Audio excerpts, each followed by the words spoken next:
여러분, 우리가 성도라면 우리 주 예수 그리스도의 다시 오심, 재림은 반드시 나의 삶 속에 내가 살아있는 동안 죽기 전에 반드시 무조건 예수님은 다시 오신다.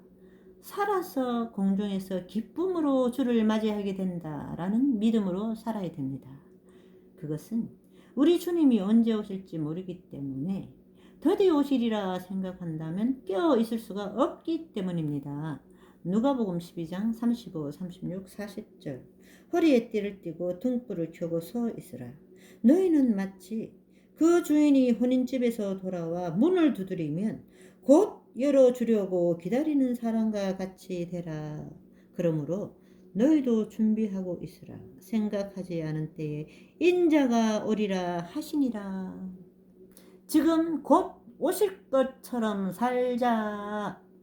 마지막 시대에 주어진 예언을 따라 살려면 그 예언을 받아들일 수 있는 신앙이 준비되어야 됩니다.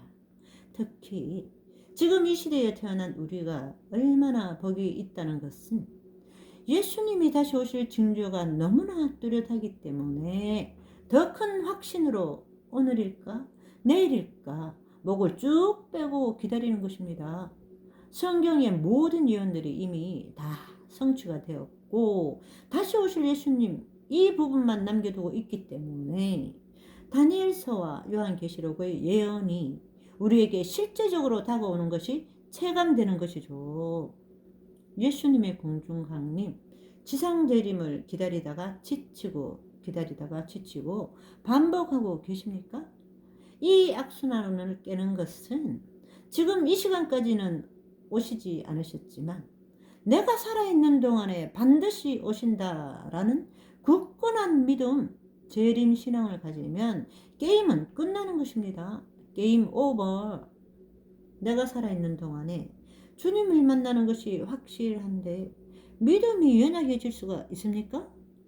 내가 살아있는 상태로 더 좋은 부활, 몸의 변형을 입고 공중에 주님을 만나는 것이 확실한데, 하늘에 올라가는 것이 확실한데 스스로 내 자신을 쇠뇌시키라는 것이 아닙니다.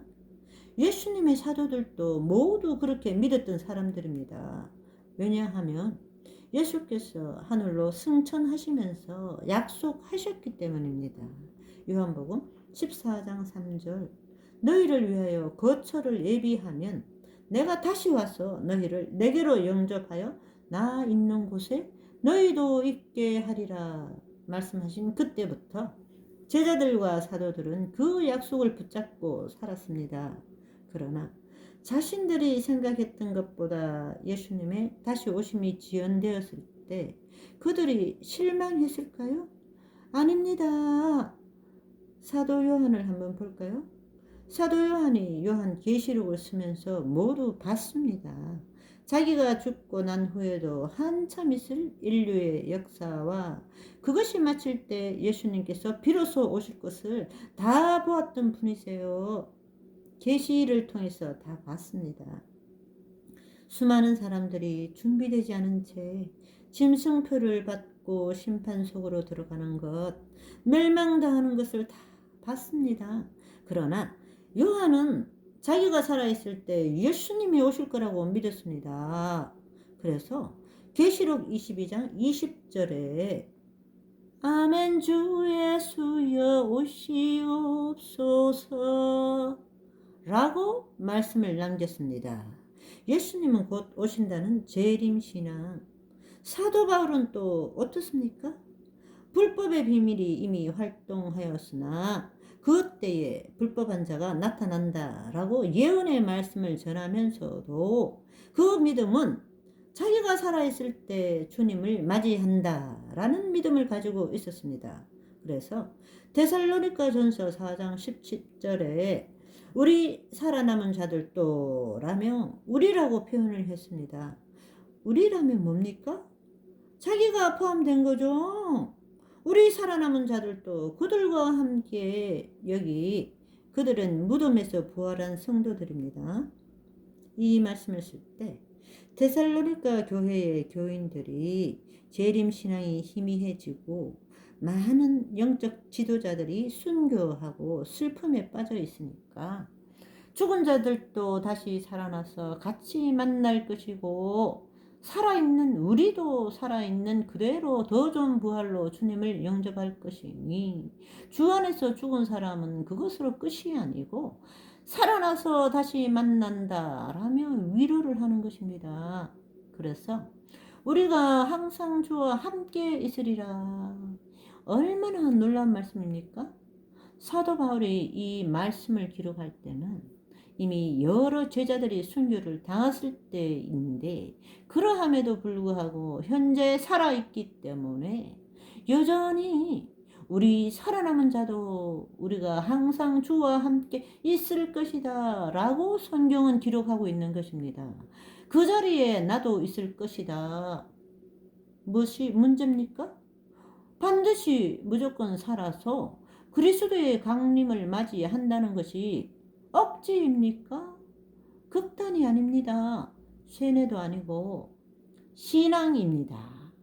제자들의 신앙, 모든 제자들이 순교하는 그 순간까지 살아서 주님을 맞이하리라 라는 신앙을 품고 있었기 때문에 죽음의 그 순간까지 하늘 영광 바라보며 기꺼이 기쁘게 순교를 당한 것입니다.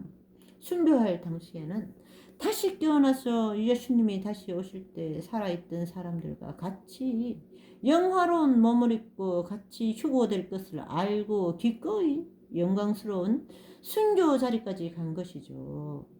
그런 신앙이 없으면 죽음을 불사할 수도 없고 자신의 연약함으로 넘어지고 쓰러지는 것이 다반사가 될 것입니다. 죽음을 불사하는 믿음, 내가 살아서 주님을 만난다는 확신에 찬 이 믿음은 여러분들을 신앙의 새로운 차원으로 끌어올릴 것입니다. 이런 재림 신앙이 없는 상태로 예언을 해석하고 공부하며 지식만 자꾸 쌓아 올리게 되면은 어느 순간에 자신도 모르는 사이 지치고 세상으로 다시 빨려 들어가게 돼요. 왜요? 그런 수많은 예언들이 내가 살아있는 동안에 일어나지 않는다고 생각한다면 그런 모든 예언이 내게 무슨 의미가 있겠습니까? 그저 남의 이야기 하듯이 성경을 해석하게 되는 것이죠. 상황과 형편에 따라 믿음이 없어졌다가 어디서 징조가 나타났다, 큰 지진이 일어났다 하면 또 막 흥분해서 주여 마라나타 했다가 아무 일 없이 조용하면 또 실망하고 그럴 필요가 없습니다. 내가 죽지 않고 살아서 예수님을 만날 것이다. 이 재림신앙만 확고하면 불평, 불만이 생길 일이 없습니다. 두려움이 없어요. 나의 노후는 어떻게 될까 염려할 필요가 없는 거죠. 내가 살아서 그리스도의 재림을 맞이하는데 도대체 무엇이 문제가 될 것이 뭐가 있겠습니까? 예언의 말씀은 모두 실제 사건으로 믿고 담대히 나아가니까 이러한 믿음을 가졌을 때 변화됩니다. 말이 달라지고 표정이 달라지고 살아가는 모습이 완전히 달라지는 것입니다. 성경이 말하는 신앙 전체를 100% 받아들이게 되는 행복한 사람이 되는 것이죠. 말씀이 꿀송이처럼 달아지고 하나님이 곧 말씀이니 날이 갈수록 성령 충만 자신의 생애와 모든 것을 하나님께 맡기고 드릴 수 있게 됩니다. 하나님께서 그 믿음을 기쁘게 받으셨어. 믿음의 확신과 기쁨이 날마다 매 순간마다 차고 넘치는 저와 여러분의 오늘이 되시기를 간절히 소망합니다. 아멘. 주 예수여 오시옵소서.